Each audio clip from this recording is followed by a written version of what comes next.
Welcome to the analysis of the Budget 2021. In this video, we will be covering the incentives provided by the Finance Bill to promote the International Financial Services Center. I am Ipsita, a member of the International Tax team at NDA. With me are Parul Jain and Nandini Pathak. Parul heads the funds formation practice and the international tax practice at NDA, and Nandini is the leader in the fund formation practice. The International Financial Services Center in GIFT City is an emerging clean and transparent offshore jurisdiction for the international financial services. The Income Tax Act contains several provisions to incentivize the units set up in the GIFT City, which some of which include a 100% tax holiday on the business income earned by the units of the GIFT City, a reduced minimum alternate tax rate, etc. The incentives which the finance bill proposes to provide in the GIFT City are specifically divided into three parts. First, in relation to aircraft leasing, second, in relation to the offshore banking units, and third, with respect to the funds industry. We would first like to discuss the incentives proposed for aircraft leasing companies in the IFSC. The finance bill proposes to provide a tax holiday for capital gains income earned by an aircraft leasing company which has commenced operations from 31st March 2024 on transfer of an aircraft or aircraft engine to a domestic company which is engaged in the business of operation of aircraft before such transfer. This tax holiday proposed by the finance bill is in addition to the tax holiday which is available for the business income of such aircraft leasing company under Section 80LA of the Income Tax Act. Secondly, the finance bill proposes to provide an exemption of any royalty income earned by a non-resident from a leasing company in IFSC, which is eligible for tax holiday under Section 80LA and has commenced its operations on or before March 31, 2024. In relation to the offshore banking units in IFSC, the finance bill again seeks to provide two proposals.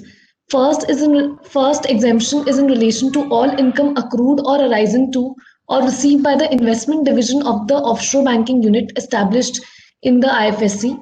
And the second exemption is with respect to any income accrued or arising or received by any non-resident as a result of transfer of a non-deliverable forward contract entered into by that non-resident with the offshore banking unit located in the International Financial Services Center. These are the two proposals with respect to aircraft leasing and the offshore banking units. I would now ask Nandini to give a brief overview of the proposals for the fund industry in the GIFT City. Thank you, Ipsita. So, as regards funds industry, the two key changes relevant in the budget are with respect to one, changes to Section 9A, that is the safe harbor provision, and two, changes pertaining to relocation of an offshore fund to an international financial services center, which, as we know, currently is functional at the GIFT City in Gujarat. First, regarding Section 9A. So, Section 9A enables Indian managers to manage offshore funds directly from India without worrying about business connection issues, as long as certain conditions are satisfied. The budget has now proposed to empower the central government to disapply some of these conditions if the fund manager of such a Section 9A fund is located in the IFSC and has commenced operations on or before March 31st, 2024. Second, the budget has proposed that no capital gains tax should apply if an offshore fund situated in a jurisdiction which has a double taxation avoidance agreement with India and has local laws on investor protection is relocating to IFSC as an alternative investment fund on or before March 31, 2023. If the consideration for the transfer is discharged by the issuance of units of the IFSC AIF to investors of the offshore fund. Also, no capital gains tax would apply for such a transfer by investors of such offshore funds towards the relocation. Relevant changes have also been proposed by the budget to Section 56 of the Income Tax Act, given that units of AIFs are now clearly considered securities as per the budget. At the time of exit, the computation of capital gains will be basis the original cost of acquisition of the portfolio by the offshore fund and not the cost of acquisition by the IFSC AIF after relocation. In short, the budget has sought to encourage relocation of both offshore funds and Section 9A fund managers to the IFSC in a rather time-bound manner. The changes are being seen favorably by the industry in general, but of course the exact nature of Section 9A changes would only become clear once the central government announces the conditions that it has proposed to disapply. That was it from me. I would now request Parul to also share her views. Yeah, thanks, Nandini. Thanks, Ipsita.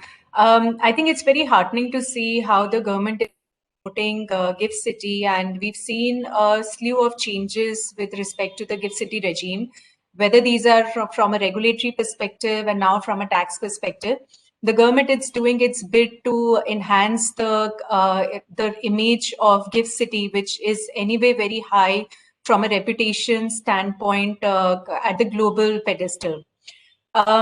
The whole idea of the government is to try to relocate fund managers and funds from overseas jurisdiction and showcase India's ability to create its own offshore financial center district. Now, but if we go,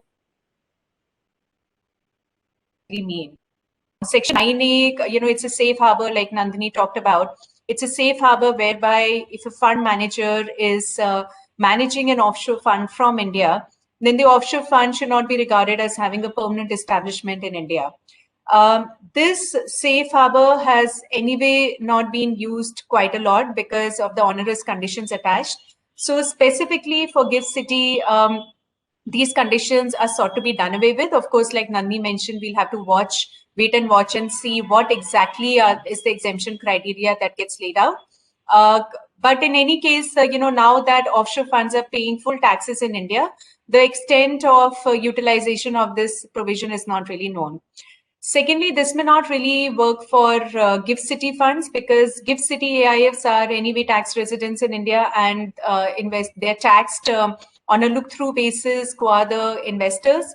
So therefore, this provision seems to be aiming more to relocate fund managers that are managing overseas funds or investment advisors which are advising funds rather than manage them to relocate to India and to take their share of carried interest and management fee in India. That seems to be the purpose behind it. If we look at the second change, which is on the relocation aspect, again, the intention is very well thought of because as the GIFT City officials are aware, and they've probably worked with the CBDT for these changes, is that probably newer funds can fund managers may consider to set up newer funds in GIFT City. But to relocate existing funds, there would be certain tax liabilities that may crop up. So in order to incentivize fund managers to relocate existing funds, this incentive seems to be given. But when you read between the lines, the incentive is given if there is an indirect swap. So the GIFT City AIF will need to issue its units to the investors of the fund which is being relocated. And this is there's no two-step swap exemption.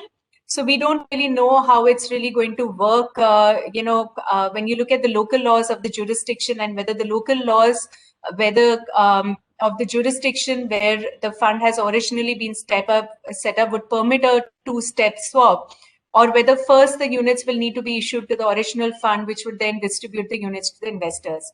That's not entirely clear, and probably a better way to go about this would have been to give an exemption for issuance of units even to the fund, which had earlier made the investments. I think also there are, a couple of changes which could have been considered, which has been the ask of the private equity industry for quite some time. One of the changes is to provide a clarification that if a GIFT AIF is investing along with the domestic AIF, it does not create an association of person type of issues to result in the overall income of the structure being taxed in India. And secondly, probably some type of an initial capital gains tax exemption for the initial 2 years would have gone a long way for incentivizing fund managers to set up their funds in GIFT City, with the initial 2 years, GIFT City regime would have completely taken off. So these are the changes on the whole quite positive. Something to really look forward to, and hopefully will go a long way to make GIFT City to be the preferred jurisdiction for setting up funds in India. Thank you so much.